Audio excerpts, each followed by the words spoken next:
నిఘా TV news కు స్వాగతం. ముందుగా హెడ్లైన్స్. ఆత్మగౌరవ పర్వం 1000 ఏళ్ల అఖండ విశ్వాసం.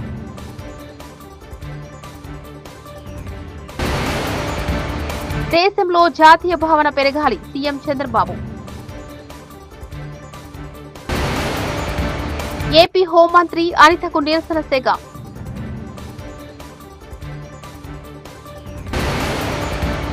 భారత రాష్ట్ర సమితి ఘోరంగా అవమానించింది. భావ ఉద్వేగానికి గురైన ఎమ్మెల్సీ కవిత.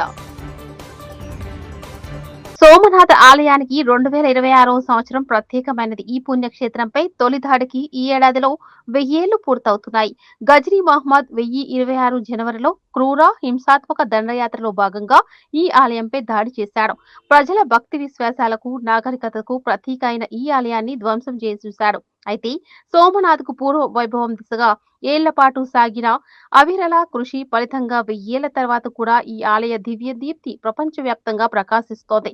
ఇటువంటి ప్రయత్నాల్లో ఒక ఘట్టానికి 2026లో 75 సంవత్సరాలు పూర్తవుతాయి. దేశంలో జాతీయ భావన పెరగాలని ఆంధ్రప్రదేశ్ రాష్ట్ర ముఖ్యమంత్రి నారా చంద్రబాబు నాయుడు వ్యాఖ్యానించారు. ఒకరి భాషను మరొకరు గౌరవించాలని సూచించారు. మాతృభాష అమ్మతో సమానమని పేర్కొన్నారు.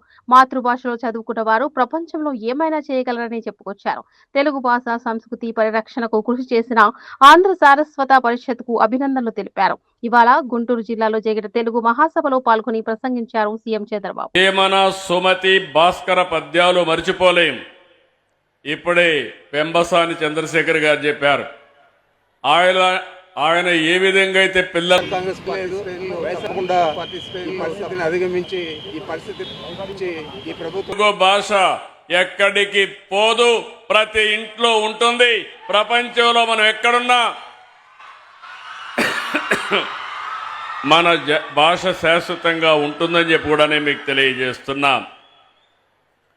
అన్నమయ్య, రామదాసు, వెంగమాంబ, మొల్ల ఇలా భక్తి మార్గంలోనూ తెలుగుకు వన్నె తెచ్చారు. తెలుగును విశ్వవ్యాప్తం చేశారు. తెలుగు సాహిత్యంలో విశ్వనాథ సత్యనారాయణ, పి నారాయణ రెడ్డి, రావూరి భరద్వాజ జ్ఞానపీఠ అవార్డులు సొంతం చేసుకుని మన ఖ్యాతిని మరింత పెంచారు. గ్రాంధిక భాషకే పరిమితమైన తెలుగు వచనాన్ని ప్రజల వ్యవహార భాషగా మార్చిన మహనీయులు గిడుగు వెంకట రామ్మూర్తి గారిని తెలుగు జాతి ఎప్పటికీ మరవలేదు. నేను తెలుగువాడని, నాది తెలుగుదేశం అని చాటి చెప్పిన ఏకైక నాయకుడు నందమూరి తారక రామారావు గారు.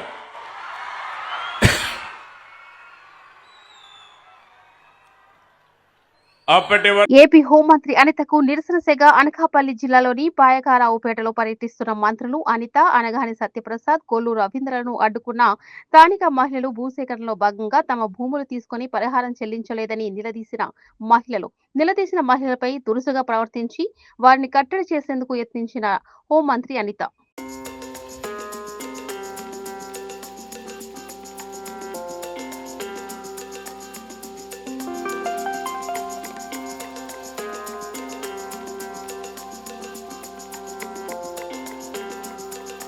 ప్రత్యేక రాష్ట్రంగా తెలంగాణ ఏర్పడిన తర్వాత 2014లో జాగృతి ఆధ్వర్యంలో బతుకమ్మ నిర్వహించామని, ఆ తర్వాత నుంచి తనపై ఆంక్షలు మొదలయ్యాయని ఎమ్మెల్సీ కవిత అన్నారు. వ్యక్తి స్వేచ్ఛను ఎలా హరిస్తారనే బాధ, ఆవేదనతో ఈ మాటలు చెబుతున్నట్లు తెలిపారు. శాసన మండలిలో ఆమె మాట్లాడుతూ భావోద్వేగానికి గురై కంటతడి పెట్టుకున్నారు. భారత రాష్ట్ర సమితి ఏ బాధ్యత ఇచ్చినా మనస్ఫూర్తిగా పనిచేశానని తెలియజేశారు. పార్టీలో ప్రశ్నిస్తే తనపై కక్ష కట్టి ఘోరంగా అవమానించారని కవిత భావోద్వేగానికి గురయ్యారు. నా దగ్గరికి ఎప్పుడు పెద్దవాళ్ళు, పైరవికారులు, కాంట్రాక్టర్లు ఎవరు రాలేదు అధ్యక్ష. నేను ఎప్పుడు కూడా పేద ప్రజల మధ్యలోనే ఉండి పనిచేస్తున్నాను అధ్యక్ష. నా దగ్గరికి వచ్చినటువంటి బీడీ కార్మికులు కావచ్చు, బీడీ టేకేదారులు కావచ్చు, అంగన్వాడీ టీచర్లు కావచ్చు, ఆశా వర్కర్లు కావచ్చు, ఐకేపీ ఎంప్లాయీస్ కావచ్చు అధ్యక్ష, అదేవిధంగా జిహెచ్ఎంసీ కార్మికులు కావచ్చు అధ్యక్ష, టీచర్లు కావచ్చు అధ్యక్ష, నిరుద్యోగులు కావచ్చు, ఆడబిడ్డలు కావచ్చు, సింగరేణి ఉద్యోగులు కావచ్చు, కరెంట్ ఎంప్లాయీస్ కావచ్చు, ఎవరు వచ్చినా అధ్యక్ష నేను కాదనకుండా నాకెంత వీలైతే అంత పనిచేసి పెట్టేటటువంటి ప్రయత్నం చేసిన అధ్యక్ష.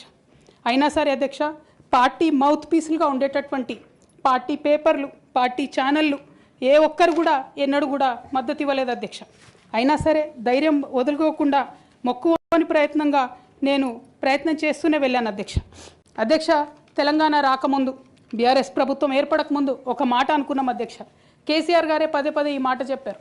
ఉమ్మడి రాష్ట్రంలో మనకు కాంట్రాక్ట్ వ్యవస్థ వచ్చింది, మరి కాంట్రాక్ట్ ఎంప్లాయీస్తోని అవుట్సోర్సింగ్ ఎంప్లాయీస్తోని దేశానికి నష్టం జరుగుతుంది, రాష్ట్రానికి నష్టం జరుగుతుంది, అందరికన్నా ఎక్కువ తెలంగాణ యువకులకు నష్టం జరుగుతుందని చెప్పారు అధ్యక్ష. ఆనాడు వారు సరదాగా ఒక మాట అనేవాళ్ళు, అందరికీ కాంట్రాక్ట్ పోస్ట్ ఉంది, మరి ముఖ్యమంత్రికి కూడా కాంట్రాక్ట్ పోస్ట్ ఉంటుందా అని చెప్పి ప్రశ్నించేవారు అధ్యక్ష.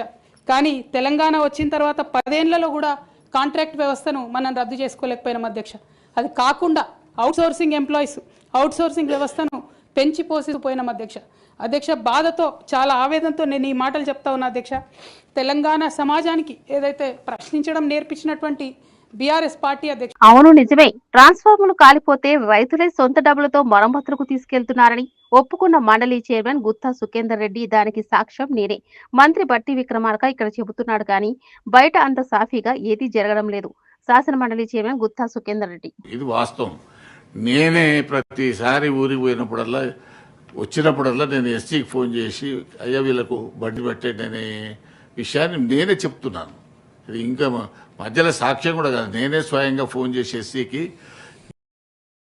మన సబ్ స్టేషన్కి సంబంధించినటువంటి ఏఈకి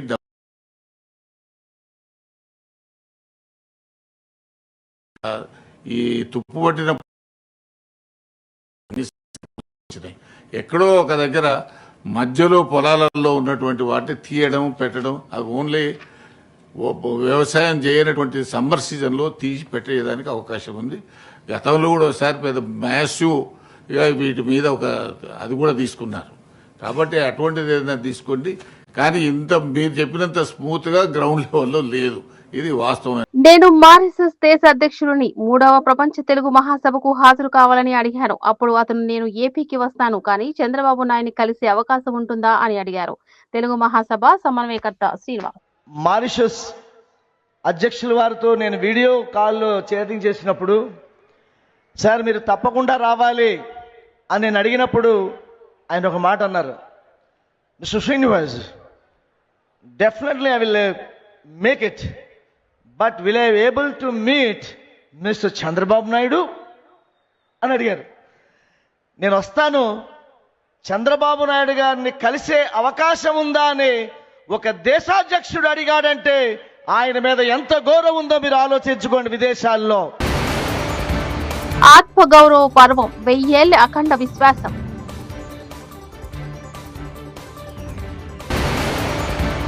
దేశంలో జాతీయ భావన పెరగాలి సీఎం చంద్రబాబు.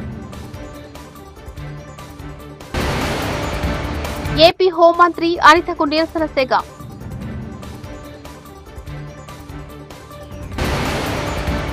భారత రాష్ట్ర సమితి ఘోరంగా అవమానించింది. భావ ఉద్వేగానికి గురైన ఎమ్మెల్సీ కవిత. ఇవి బులెటిన్ విశేషాలు. చూస్తూనే ఉండండి నిఘా టీవీ న్యూస్.